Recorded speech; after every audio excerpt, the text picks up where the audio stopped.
CBI के सामने हाजिर होने से पहले अरविंद केजरीवाल ने खेल खूब किया और अंत में तमिलनाडु के सीएम एमके स्टालिन को पत्र भी लिखा। स्टालिन की पार्टी ने अब तक केजरीवाल के समर्थन में एक शब्द भी नहीं कहा, लेकिन केजरीवाल पत्र लिखकर राज्यपाल RN रवि के साथ राज्य सरकार के टकराव को लेकर एमके स्टालिन को समर्थन देने की बात कह रहे हैं। अपने पत्र में केजरीवाल ने कहा कि ये साबित हो गया कि भारत में लोकतंत्र हर दिन हमले झेल रहा है। दिल्ली आबकारी नीति मामले में आरोप, कुछ शराब कंपनीज को फायदा पहुंचाने का और आम आदमी पार्टी को घूस दिया गया। इन आरोपों के बाद केजरीवाल ने खुद आबकारी नीति को खत्म कर दिया।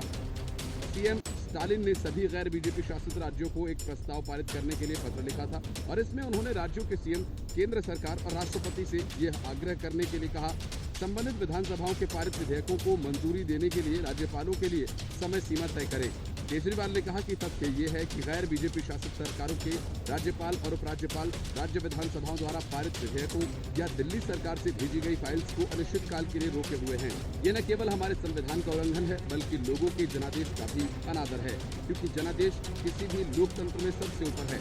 केजरीवाल ने पत्र लिखा कि दिल्ली में हम जिस स्थिति का सामना कर रहे हैं वह इस तथ्य से और भी बदतर हो गया है।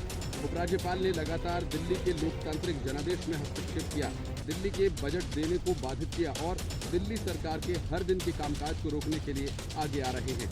दिल्ली शराब नीति मामले में सीएम अरविंद केजरीवाल को केंद्रीय जांच ब्यूरो ने पूछताछ के लिए बुलाया है। केजरीवाल 16 अप्रैल को सीबीआई के सामने पेश होंगे। इस बीच आम आदमी पार्टी ने इसे राजनीतिक प्रतिशोध कहा है। आम आदमी पार्टी ने कहा कि केंद्र सरकार अब अरविंद केजरीवाल को जेल भेजना चाह रही है। उन्होंने कहा कि पिछले 1 साल से बीजेपी चिल्ला रही है कि दिल्ली में कोई शराब घोटाला हो गया है और देश की सभी जांच एजेंसी सारे काम छोड़कर इसकी जांच में जुट गई हैं। दिल्ली सीएम ने कहा कि कोई शराब घोटाला नहीं हुआ है।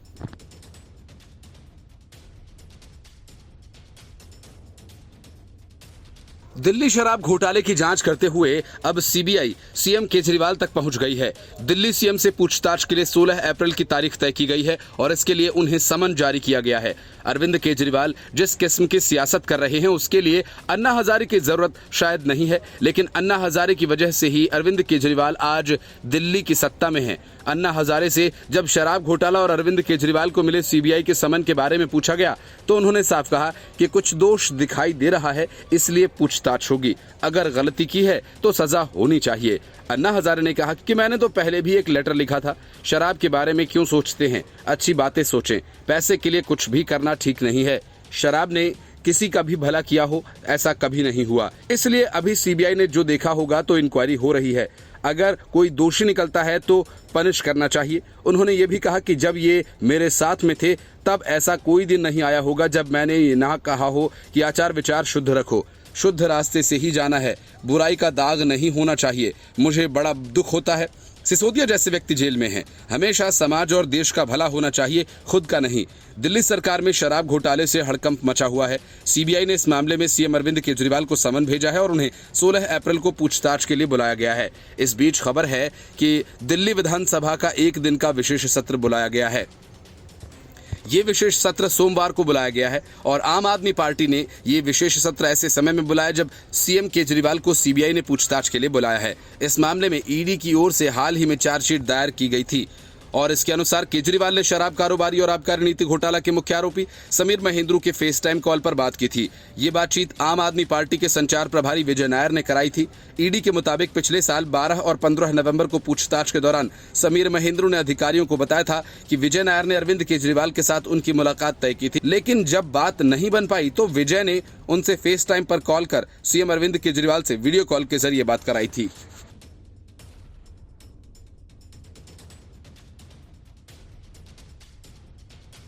अरविंद केजरीवाल और संजय सिंह के नाम एक बार फिर सामने आए और मामला शराब घोटाले का है, जिसमें सीबीआई के समन के बीच अरविंद केजरीवाल और संजय सिंह दोनों की मुश्किलें अभी और बढ़ने वाली हैं। असल में पीएम मोदी की डिग्री मामले में गुजरात यूनिवर्सिटी की मानहानि करने से जुड़े केस में अहमदाबाद की कोर्ट ने अरविंद केजरीवाल और संजय सिंह को समन जारी किया। अहमदाबाद की क्रिमिनल कोर्ट ने दोनों नेताओं के खिलाफ ये समन एक याचिका पर जारी किया और ये याचिका यूनिवर्सिटी के कुलसचिव की तरफ से दाखिल की गई है।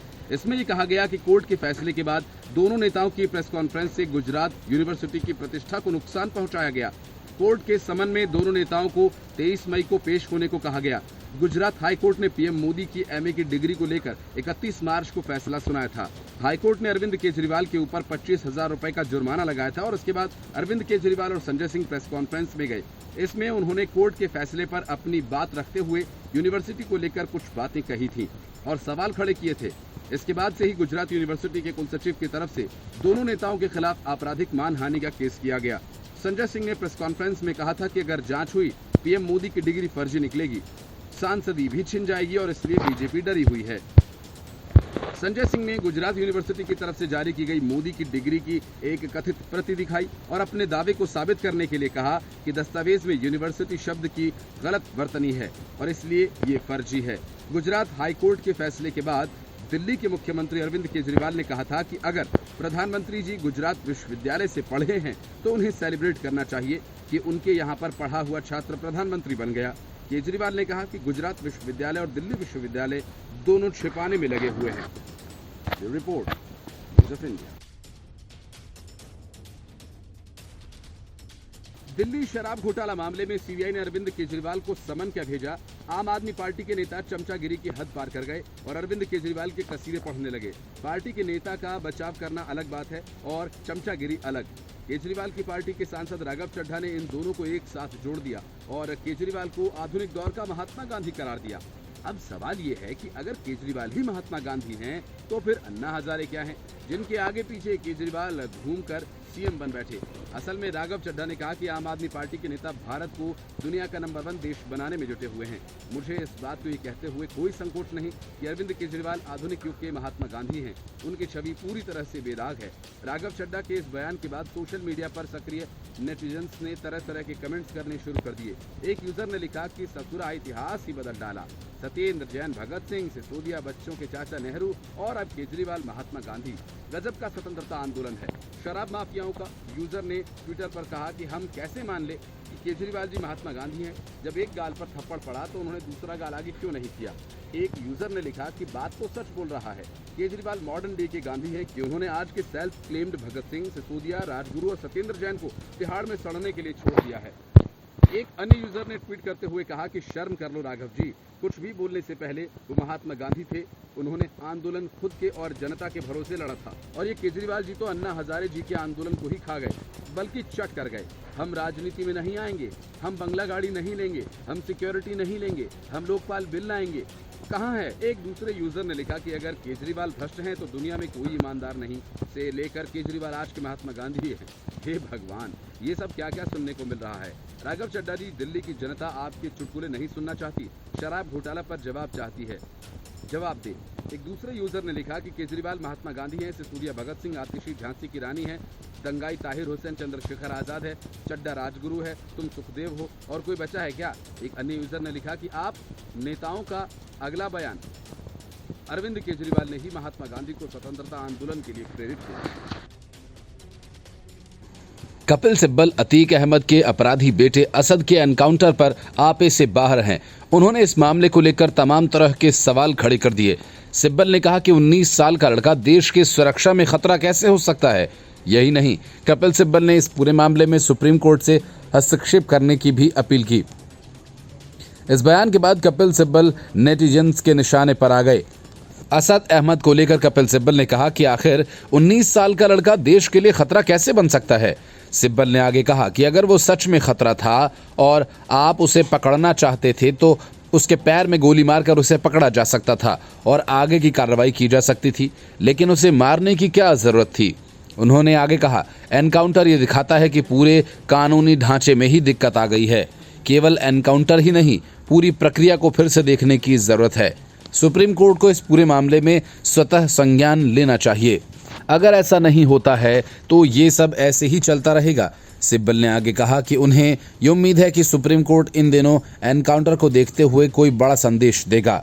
देश में किसे गिरफ्तार किया जाना चाहिए और उसे कितने समय तक जेल में रखना चाहिए, इसको लेकर कानून की पूरी प्रक्रिया को सुप्रीम कोर्ट द्वारा सख्ती से तय किया जाना चाहिए। कपिल सिब्बल के इस बयान के बाद से सोशल मीडिया पर एक यूजर ने कहा कि कपिल सिब्बल जी 2008 में अजमल कसाब 20-21 साल का था, आपके हिसाब से वह एक खतरा नहीं था। एक अन्य यूजर ने लिखा कि कपिल सिब्बल साहब पूछ रहे हैं कि क्या 19 साल का लड़का असद अहमद देश की सुरक्षा के लिए खतरा हो सकता है। लगता है कपिल सिब्बल पिछले 55 दिन से सो रहे थे, इसलिए उन्हें ये नहीं पता चला कि इसी 19 साल के लड़के ने दिन दहाड़े ताबड़तोड़ गोलियां मारकर एक गवाह और 2 पुलिस कर्मचारियों की हत्या कर दी थी। पता नहीं ये वकालत क्या और कैसे करते होंगे। एक यूजर ने ट्वीट कर कहा कि इन्हीं कपिल सिब्बल ने आतंकी याकूब मेनन की फांसी रुकवाने के लिए आधी रात को सुप्रीम कोर्ट खुलवा दी थी और इनसे देशभक्ति की आशा करना अंधों के शहर में चश्मे बेचने की तरह है। एक अन्य यूजर ने बताने की कोशिश की कि एनकाउंटर से कपिल सिब्बल का नुकसान हो गया, इसलिए वह इस तरह की भाषा बोल रहे हैं। उसने लिखा कि अगर केस सुप्रीम कोर्ट में आता तो वकालत करने को मिलती ना। यही दर्द हो रहा है कपिल सिब्बल जी को। कपिल जी का काफी नुकसान हो गया। यूजर ने ट्वीट कर लिखा कि अतीक अहमद ने खुद अपने बयान में पाकिस्तान के साथ सांठगांठ होने की बात स्वीकार की थी। कपिल सिब्बल जी, हमें योगी आदित्यनाथ जी पर पूरा भरोसा है।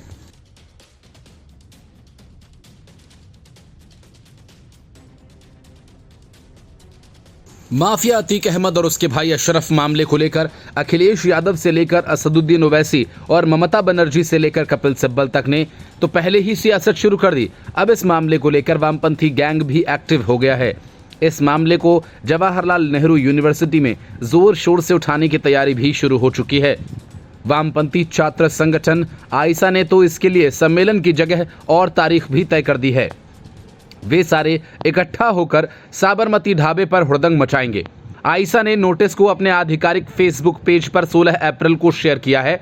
इस नोटिस की डेडलाइन में कहा गया है कि अतीक अहमद और उसके भाई अशरफ की न्यायिक सीमा से बाहर जाते हुए मीडिया की मौजूदगी में राज्य प्रायोजित हत्या।